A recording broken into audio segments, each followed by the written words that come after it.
And appreciate East West Gateway.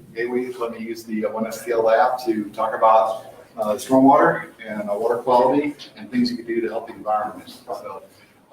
So MSD, we coordinated a stormwater permit with St. Louis County and several other St. Louis County municipalities to address non-point source pollution, which we're going to talk about tonight.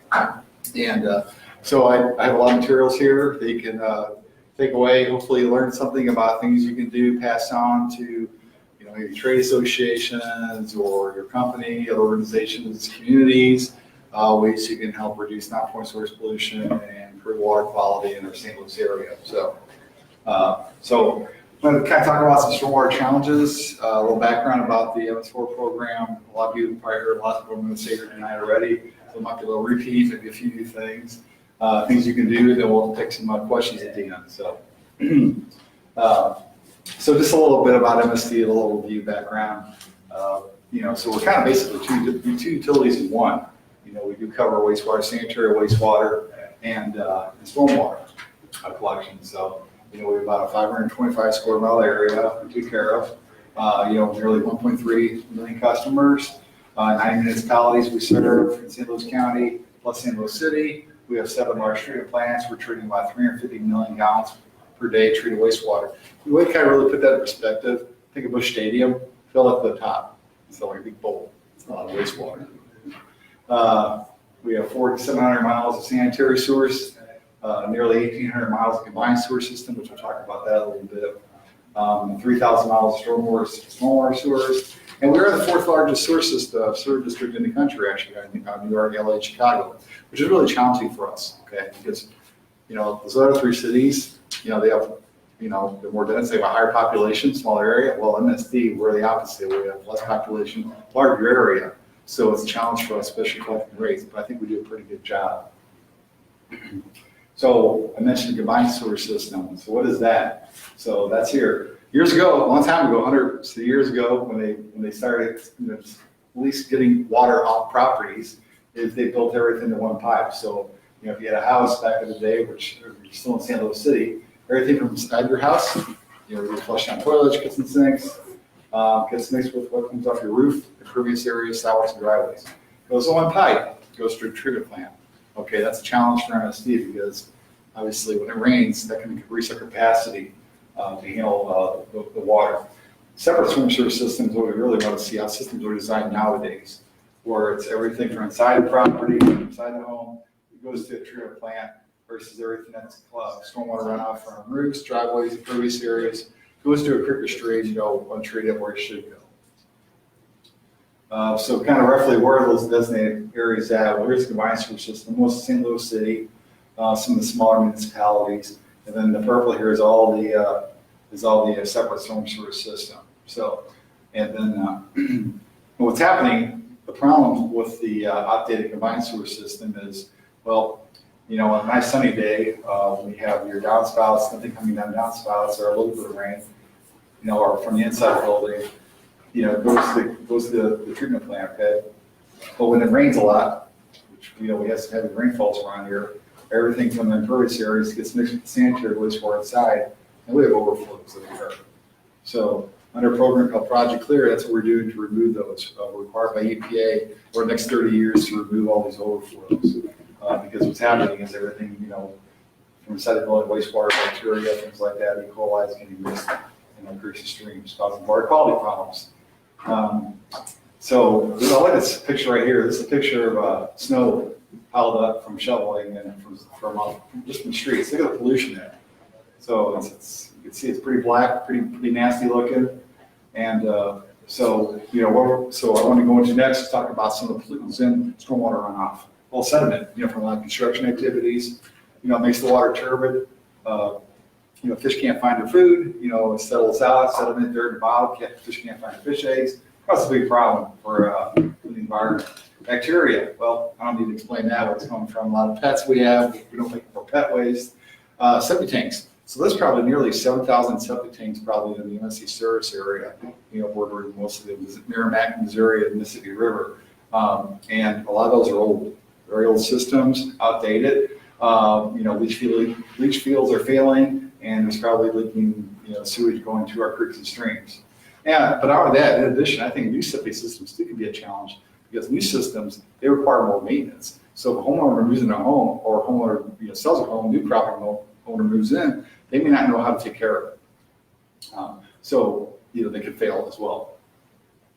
So chloride, we found this time of year from winter de-icing activities.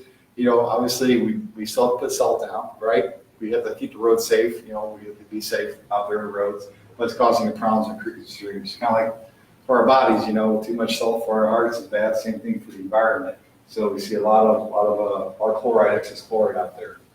Nutrients, well, from, for example, fertilizers.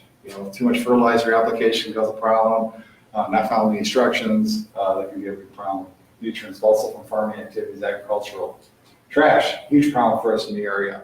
You name it, plastic bottles, trash bags, plastic bags, tires, appliances, aerosol cans, batteries. It all causes problems in creeks and streams. Large items like the tires and appliances cause blockages. Peanut turtle, who knows Peanut the turtle, right? Down in Powder Valley. So he was little, he got some plastic wrapped around him, and he grew up, well, he kind of formed a shell, and the shell formed and looked like a peanut.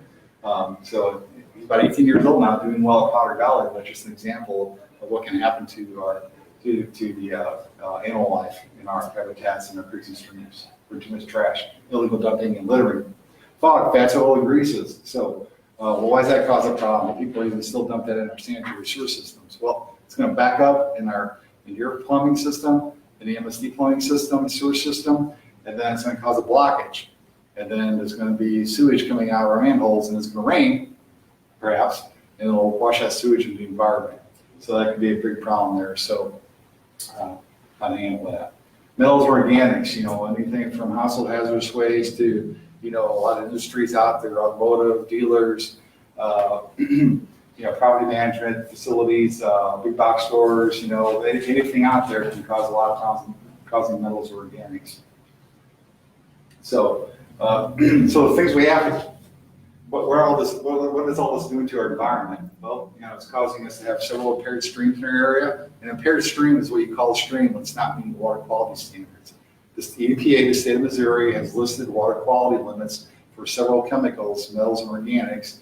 And because of all the problems with non-point source pollution and stormwater runoff, and from also outfalls as well too, is we're having bacteria, chloride, pH, and dissolved oxygen problems.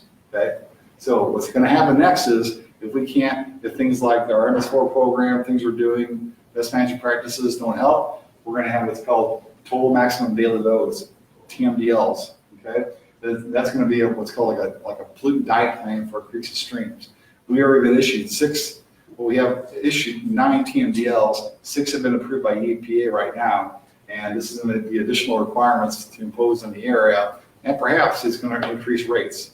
So that's why we really need to all work together, implement best management practices to try to reduce pollution in our creeks and streams. So one of the ways we're trying to help the environment by, seeing how we're doing is we're sampling.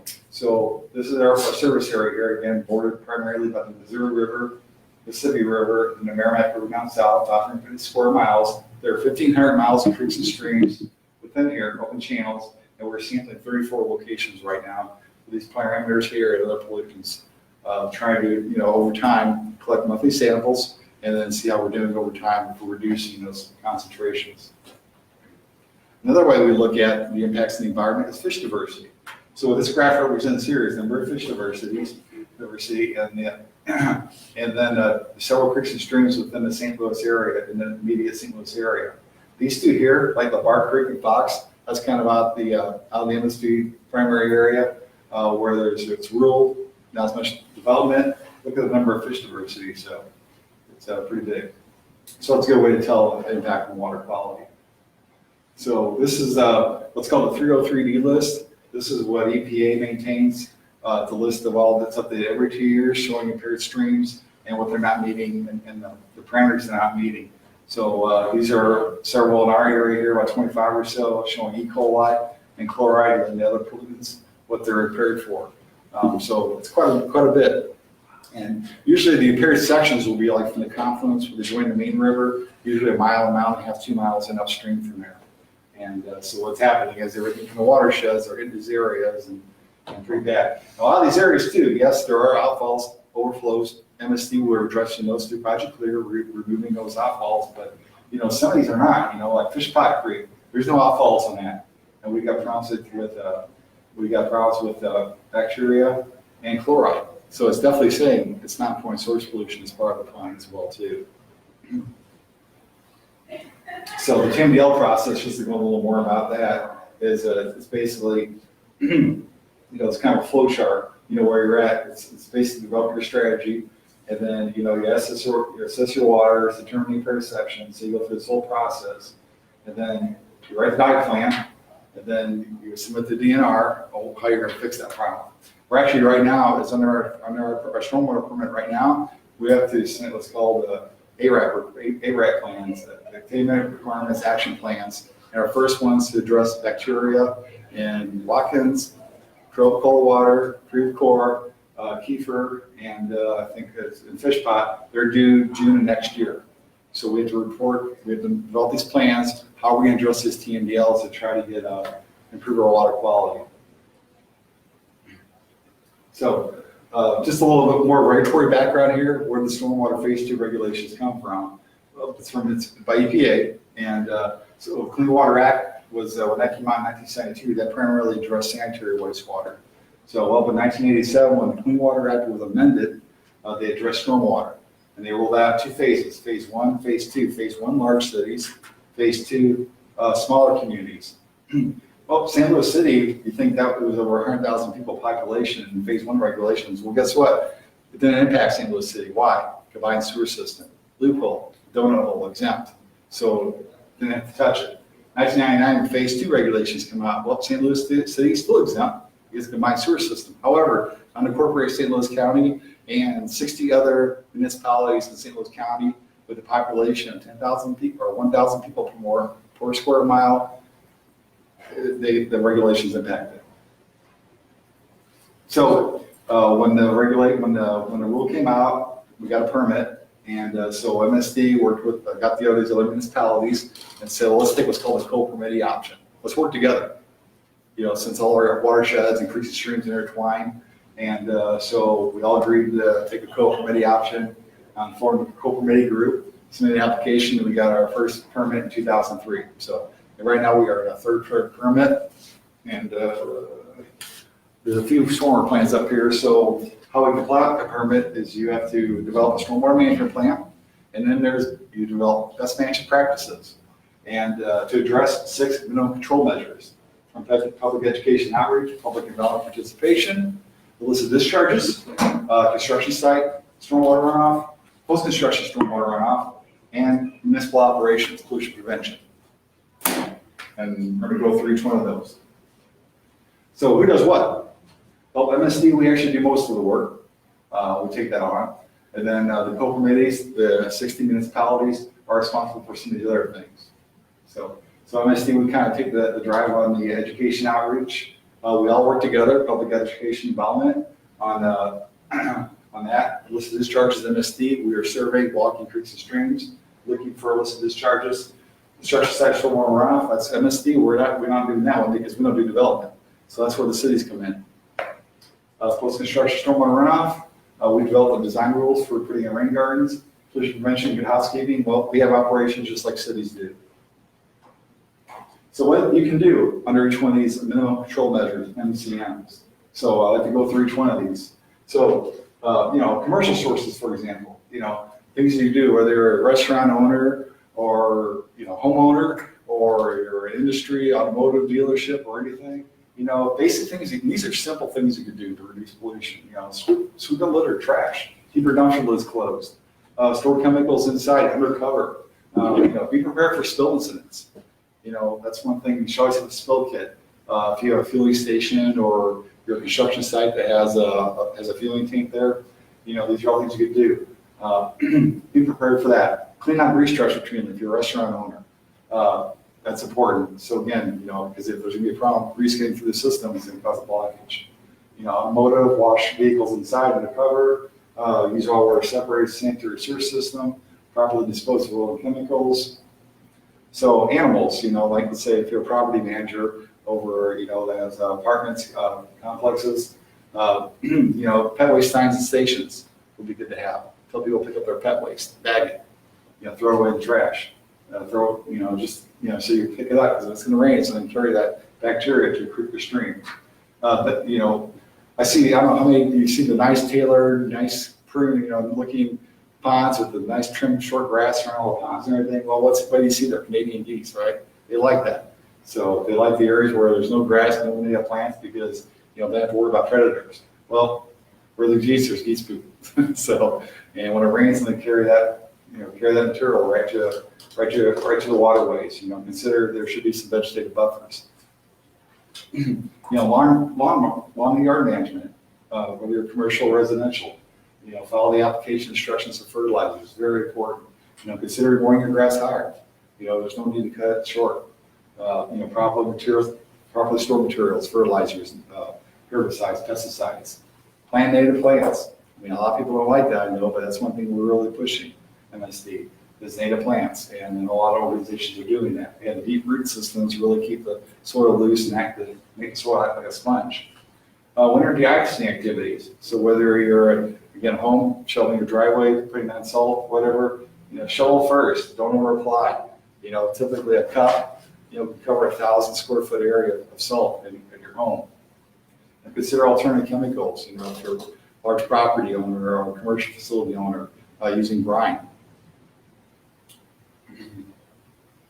So just some tools and resources that can help you out with education outreach. A lot of materials we have here you can take with you today. We have a commercial facility brochure. We have a flyer on proper salt management for parking lots. So we put out a few years ago with some partners.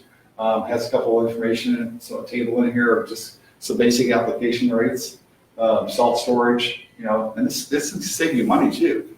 If you're, putting out too much salt, you're wasting money. If you have a salt pile that's uncovered, that's going to clump up. It's not going to be useful, and it's going to take more staff time to get through the salt, put it down on the parking lot. So, but again, we're not advocating no salt. It should go down. We don't want to see grit, or other materials that can cause problems in our sewer system. We have a brochure with discharges, a brochure that we hand out to restaurants on proper grease interceptor maintenance. We have a brochure with East West Gateway a few years ago for septic tank maintenance. We have a homeowner's guide, things in there from everything from managing your pool, managing your septic tank, to household hazardous waste. We have a yard waste brochure, and we have a pet waste brochure. Things in there about why you should pick up your pet waste, the impacts they have on the environment. Who's ever seen this EnviroScape watershed model before? So, this is a great tool. We work with the Missouri Botanical Gardens Earthway Center. Rob's here with that, and what we do is you call it the Earthway Center, and we will deliver one of these to you to a school if you're a school teacher. Deliver it. Give you all the tools you need to use it. How it works is it demonstrates what a watershed is. You can use like food particles materials to demonstrate different kind of waste streams, like chocolate sprinkles. What do you think that would be useful? Pet waste. You use salt. You use, for example, like pepper for fertilizers. You get really creative. And then basically, if you're in a classroom with kids, you talk about these materials, what chemicals they represent, and what happens if there's no best management practices. And then what you do is you're going to spray bottle and make it rain. Then it can rain. And then what next thing you know is you got this mess in the water. And you tell the kids, okay, you want to swim or drink this water, right? So then you go around the model. What I have to do is wash it off, put BMPs in place, and talk about things, how to reduce that pollution. Then you make it rain again, and the water's still dirty, but not as dirty. So you're reducing non-point source pollution. A great tool.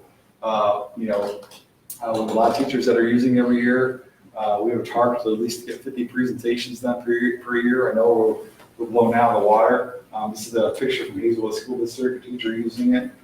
Great tool, great resource. So if you know any school teachers, this is available and there's no charge. Great program. So another tool, a lot of people don't know this, we have a whole waste station, a whole picture. So if you pump out a grease trap, you're a restaurant owner, or if you have a septic tank, landfill owner, or whatever, you can pump that wastewater out, help the MSD. We charge 8 cents a gallon.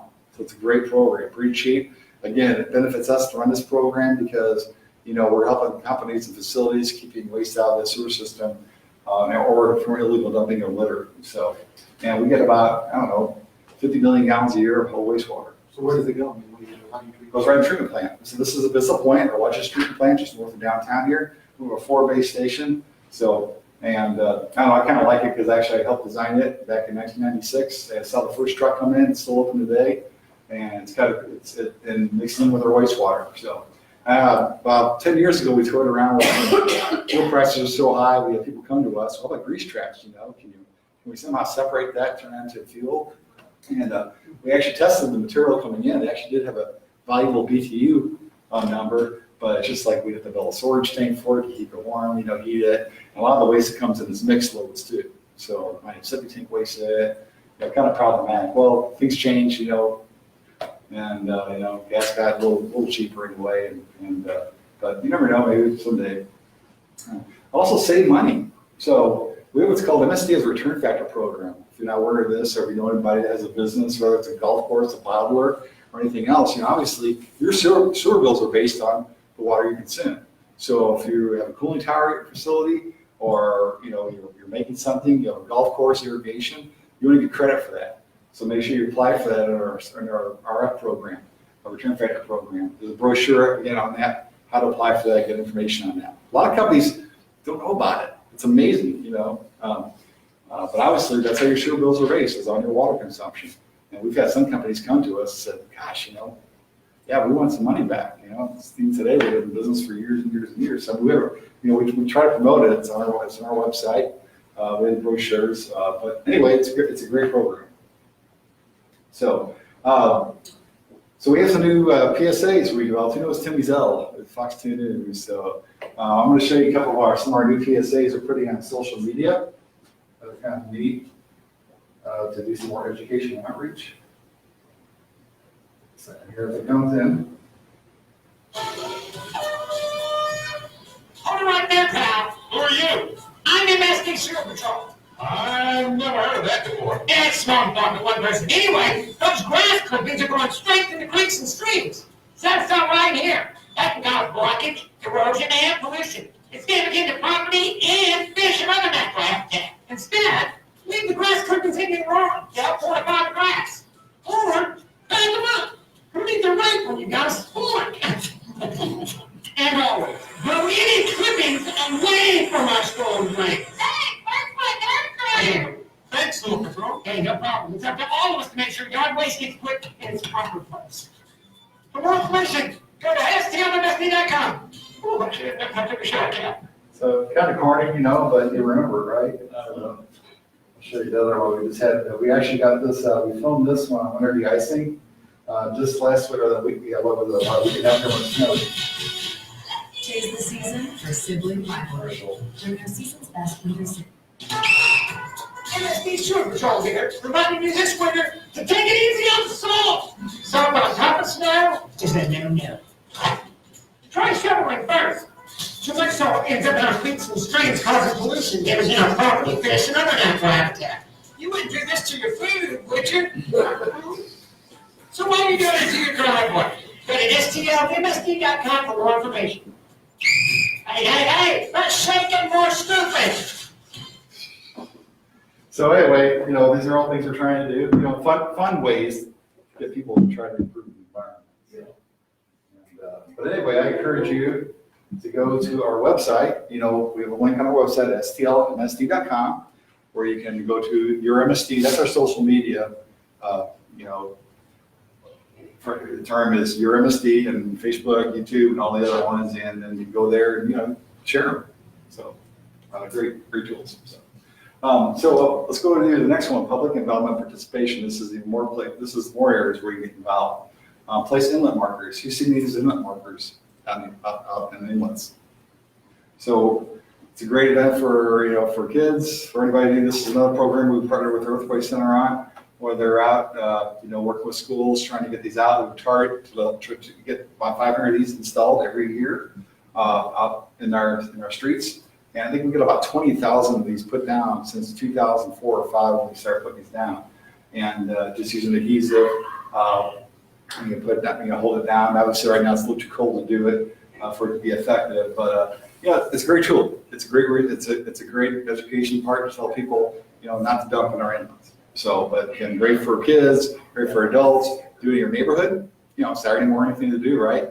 And put these down. So, again, no charge for that. Trash bashes. Who's been ever into a trash bash event? Yep. So they're great events. So the next one's gonna be March 23rd of 2019. You show up on Saturday morning, get a free breakfast, pick up trash in the community for a few hours, come back. We have prizes. We just did a River to Pier trash bash October 20th. There's a Wilmore Park. We sent people out to several locations. They got a free bagel breakfast, hot chocolate for the kids, pick the trash. We had about 500 people, picked up a total of 11 tons of trash around River to Pier and the River to Pier watersheds. That's awesome. Like 2.5 hours of work. I think that's incredible. Then they came back to Wilmore Park with a band. We had free pizza lunch. It's awesome. So a great way to get involved in the community. We also placed some inlet markers in there too. So we have MSD, we have the Confluence Trash Bash up north every March. We have the River to Pier every October. And then we also partner with Operation Clean Stream with the Open Space Council every August, last Saturday of every August every year. So we're working with our co-committees, try to get them involved. They do a great job. The city step up providing heavy equipment, skid steers, dump trucks. Brightside St. Louis does a great job helping us out providing dumpsters. So we get everybody to pitch in, and then it's a great event. Not only improve the environment, but it's educating the community. I mean, it's great to see the Girl Scouts come out. We had, I don't know how many Girl Scouts, 200 plus at the River to Pier Trash Bash. They learn, they get educated, they're having fun for friends, and it's great. So fast oil and greases, we talked about that a little bit earlier. So we don't want grease to go down to the kitchen sink. So kind of, I'm going to show you this here. We've seen these fog cap cans. Yep. Pass them out at events. What's that? I said I pass them out at events. Pass them out at events, right? So these are Project Clear fog cap cans. So what you're supposed to do at home is you take a little soup can. When you're done frying that bacon up, take that bacon grease, pour it in your can. You put this cap on it.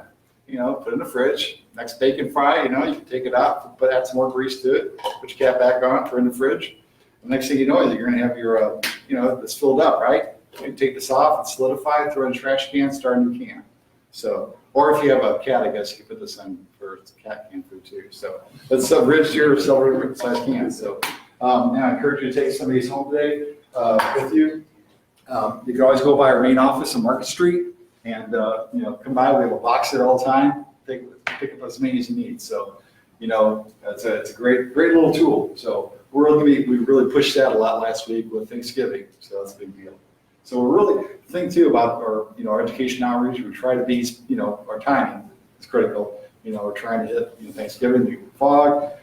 Springtime we'll be out trying to push the pet. People out walking, taking care of the yard. So we'll push more of the yard waste. So we're really trying to be strategic on our education outreach too. So let's move on to illicit discharges. So I mentioned earlier, there's 1,500 miles of creeks and streams in our 550 square mile area, where I have 2 staff that is their job to walk those creeks and streams. Kind of a neat job. If you like walking, it's awesome. Over 5 years, walk them off, looking for illicit discharges. People dumping, illegal dumping and littering. People have that garage in back, maybe with a washer in it, right? And wash your wastewater pipe sticking on the back right in the creek, right? We see a lot of that. So we're looking for those things, going to eliminate them. Looking for our own infrastructure needs. Creeks and streams around here are very flashy. We get a rain, it doesn't take very much. It's going to push a lot of water through, and that's eroding away a lot of our infrastructure. And we see a lot of exposed pipes out there. So we will identify those, and we'll turn those over to our operations department and try to plan those in our capital improvement projects and try to prioritize repairing those systems, those things. So restaurant inspections, part of our illicit discharge inspections, we inspect all the 4,000 or so restaurants every 2 years. I think is the frequency. Make sure they're cleaning up the grease traps. We walk around the property, make sure the dumpster lids are closed, they're not storing, sitting anything outside, doing cleaning operations outside. Anything that if it rains, it can convey pollutants to the stormwater system. We hand out industrial brochures to industries. So we have a pre-treatment program in MSD. We have staff that all they do is go out and inspect industries. So obviously, big companies like Anheuser-Busch, Mallinckrodt, Bayer, they have a lot of outdoor property, right? So we want to walk around the properties, make sure they're not causing any problems too. And then we have serious ordinance 12559. It's kind of the do's and don'ts of the sewer system. And there is limitations, prohibitions, things you can and can't do in the sewer system. So here's Kirk. He's one of our stream surveyors. And there's actually two. If you're on your YouTube, you can actually see a video of what they do, the day of the life of an industrial investigator. It's really cool. You're going to see some pretty neat scenery, and Kirk's been doing it for years. He likes to capture wildlife, which is really cool. I mean, there's a family of otters he caught, right in St. Louis. I mean, it's amazing. Coldwater Creek, actually, I think, of all places. And, so there's wildlife out there in our creeks and streams. I mean, the whole family of otters, and it's really impressive. So we try to use the latest technology. Our staff are walking out there with tablets, and so when they're walking, the GPS system is following where they're going, and then when they get back, it syncs to our GIS software, and then I'll see a yellow line where they walk. So at the end of 5 years, obviously, I'm going to see a bunch of yellow lines, right? And then they put a little, we have start and stop lights. There's green, red to show where they stop for the day. Water drop, wherever is in the list of discharges, broken pipe, pile of waste we find. And so then data, I love data, we love data. So especially with TMDLs, right? We got to collect data, we got to find, so we can start to see trends. Now we're just wrapping up, walking 3 times the system. We're starting to see the people that are still dumping yard waste in their backyards, things like that. So, that's time to ramp up enforcement. And then, so we're using all this data. And then we can also report this data to the DNR and EPA. How are we doing? What do we need to do? What do we need to do differently? Things like that. So things you can do though is report illicit discharges. You see something, report to MSD. Let us know that. Especially right now, this time of year, uncovered salt piles is a big deal. We see a lot of that. We get a lot of calls on that. So if you see a parking lot somewhere with a big salt pile that's not covered up, appropriately, especially if it's not, if it's not snowing at the time, let us know. We'll go out there. We'll tell them to cover that pile. Because what's going to happen is it's going to rain, or it's going to, if there's an inlet nearby there, it's going to carry that salt right that inlet. So that's not helping them out, the owner, because they're wasting money, and it's also hurting the environment. So let us know about these things, and we'll get out there. We'll try to correct the problem. We'll do education. We're not going to slap them with a violation. We're going to educate them. We'll show them the sewer patrol. We'll send Tim out there. If you notice it's bad, so we let him come up with an idea of sewer patrol. They took duct tape, this SP on it, so, and he brought their side Tim. So let's move on to land disturbance, okay? So construction activities.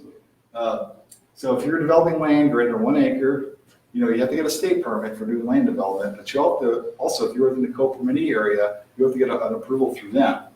And you have to address BMPs for erosion control, for sediment, and just basic housekeeping of your construction site. So some things we want to see that should be an approval, and that should be, and the owners of these properties too, construction activities, they have to inspect their sites once a week too. You have to make sure, try to address erosion.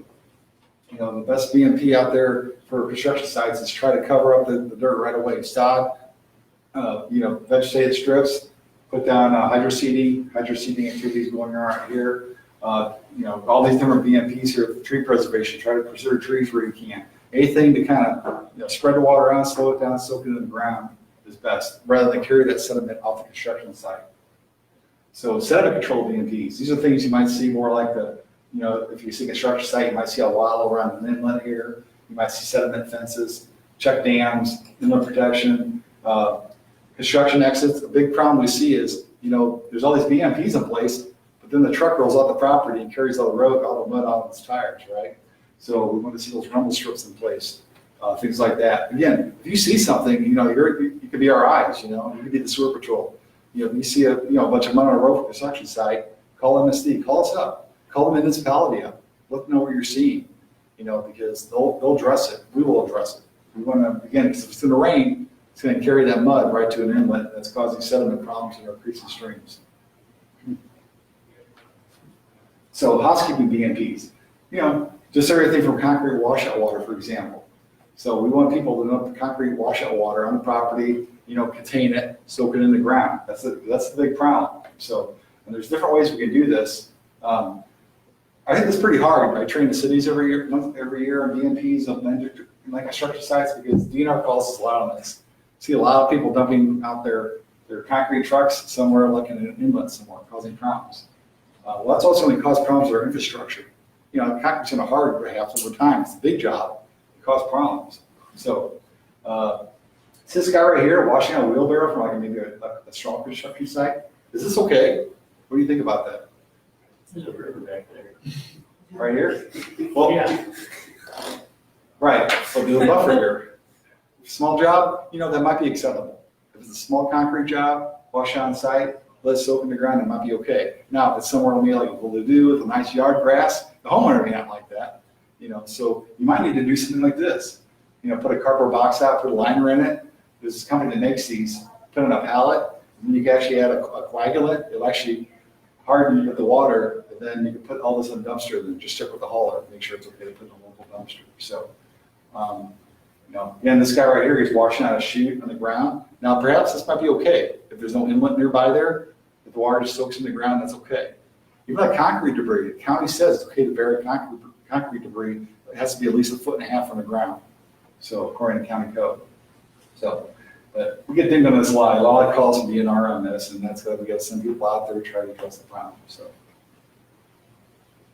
the county, again, since they do a lot of land disturbance, they have information on their website. Links to certification programs for inspectors, who's going to do land construction inspections. And I like this one, a list of fines for noncompliance. I know EPA out of Kansas City, the Region 7 EPA offices in Kansas City, they looked at a construction site. They saw like 7 inlets that were unprotected. $1,000, $7,000 inlets, fines. So that never happened to any of that construction company. So it's a great website, and all the Phase 2 water resource information is on here. So county's a great partner with us on the Phase 2 program. So we went on to land. So post-construction. So once that 1 acre site's developed, what do you do now? Well, there should be a post-construction BMP, a storm facility, a rain garden, sand filter, something to address 1 inch of rainfall from that property, okay? And so we put out a lot of tools to implement this. This was tough to pass about 10 years ago, actually 12 years ago, 2006. Anybody who did development, ran 1 acre, you have to put a BMP on that property to take on the first 1 inch of rainfall. Okay, to remove 80% TS total suspended solids. So you can imagine this is pretty tough. What developers want to do? Put down concrete, right? So, but that's okay. You just have a new way of thinking now, green infrastructure, okay? So we came out with a lot of tools and resources to help developers with that process. Even a landscape guide. These tools and resources are up here too, by the way, and all this information is also on our website. So, green infrastructure, it was a new way of thinking for us. A lot of you are very familiar with this in our Earthway Center. It's a pretty big deal. It's taking away concrete, new thinking, using Mother Nature as our designer. So, so what is green infrastructure? Basically, like fire retention, for example, water, the ground acts like a sponge. It's an area with native plants, water will flow into it. It's going to go through some engineered soil, rock, gravel, and also through an under drain system. Slowing that water down and also filtering out pollutants. We use native plants. Talked about native plants earlier. Well, they have deep root systems. Plus, they can tolerate droughts, heavy rains, winters, so do the job year round. So the difference between, again, the construction BMPs, that's when you're developing a site greater than 1 acre under construction, things like inlet protection, concrete washout water, versus post-construction, after that site's developed up here, then we want to see a rain garden in place, or maybe something like porous pavement too. I really encourage you to go to YouTube, Google porous pavement, or search porous pavement. You got some really cool examples. Like we got fire trucks spraying, water on porous pavement. The water just disappears. It's really kind of fascinating. So again, just some technical material here. Again, our design rules and regulations specifically require that capture the 90th percentile rainfall, which in this area is about 1.14 inches, and that'll remove 8% of TSS. That's what these BMPs should be designed to do, okay? Again, the rules, you go on our website, MSD Design Rules Regulations 4.08. A couple examples. Porch pavers are neat. You can avoid the painting, use different color stones to represent the parking spots. I saw like the handicap sign made out of different color porch pavers at one. That was kind of cool. So we have an MSD online toolbox, BMP toolbox to help developers and designers, through this process. How do you pick your BMP? There's a technology matrix on there based on the type of situation you have, and gives you some options on what sort of BMP would work best for you. Use a spreadsheet. You can put all your numbers in, your drainage area, other factors, the type of BMP you might want to consider, and then it'll help you. It'll show if you're meeting that rule effectiveness. The website, which went into effect 2011 and won a 2013 NACWA award. There's the technology matrix showing what you're trying to do, volume reduction, water quality, then the different types of BMPs. So all these BMPs, right, going to ground, what happens? We forget about them? No. So owners must submit an annual report to us once a year. We're going to send out a letter. We send a letter out every mid-December reminding all owners. There's probably 1,700 water quality BMPs in the ground right now since 2006. Slowed down for a while. A few years ago when the economy kind of turned, it's picking up again. We have an asset management system that tracks all these. Once we get as-built drawings back, the BMP's installed, we inspected it. We would represent that on our GIS system with a water drop. This is actually a Schnucks. Also, so there's porous pavement. You can kind of see the porous pavement area I'll highlight here. There's rain gardens. There's hydrodynamic separators. It's a pretty busy map, right? But that's okay. It helps us track everything. And then MSD, we are going to inspect these every 3 years or more if necessary. So I staff that is all they do is like creek walking. They also inspect BMPs.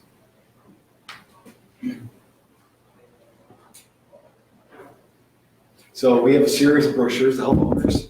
Maintenance brochures, which are also up here if you want to take a look at. The rain garden one's kind of good. It has some information on manual plants in it to help owners get through the process of taking care of the BMPs. So just lastly, moving on to MCM6, this is more municipal operations. Working with the cities. What are the cities doing? MSD, our municipal operations, our guys in the streets, right?